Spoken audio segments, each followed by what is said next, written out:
ഈശോയിൽ പ്രിയമുള്ളവരെ, നമ്മൾ തപസ്സുകാലം 1-ാം ഞായറിലേക്ക് പ്രവേശിച്ചിരിക്കുകയാണ്. ഇന്ന് നമ്മൾ കേൾക്കുന്ന സുവിശേഷ ഭാഗം ഈശോയുടെ 40 ദിവസത്തെ ഉപവാസവും അതിനുശേഷമുണ്ടായ പരീക്ഷണത്തെയുമാണ്. പ്രിയമുള്ളവരെ, നമ്മൾ ഈ ഒരു ഭാഗത്തെ പഴയ ഇസ്രായേൽ ജനവുമായിട്ടൊന്ന് ബന്ധിപ്പിക്കുകയാണ്.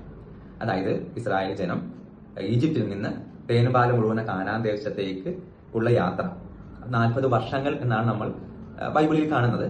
പക്ഷെ യഥാർത്ഥത്തിൽ ഈജിപ്തിൽ നിന്ന് കാനാൻ ദേശത്തേക്കുള്ള ദൂരം എന്ന് പറഞ്ഞത് വെറും 625 കിലോമീറ്റർ മാത്രമാണ്. ഇത് 40 ദിവസം കൊണ്ട് എത്താമായിരുന്ന ഒരു ദൂരമാണ്.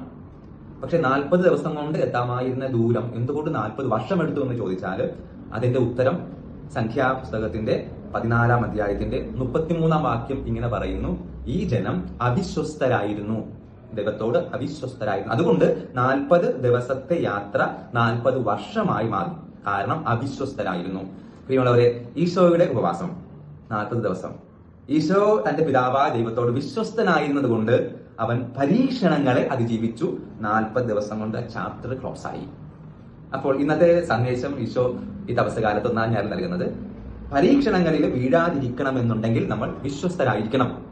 ആരോട്? ദൈവത്തോട് വിശ്വസ്തരായിരിക്കണം. കർത്താവ് നമ്മളെ അനുഗ്രഹിക്കട്ടെ.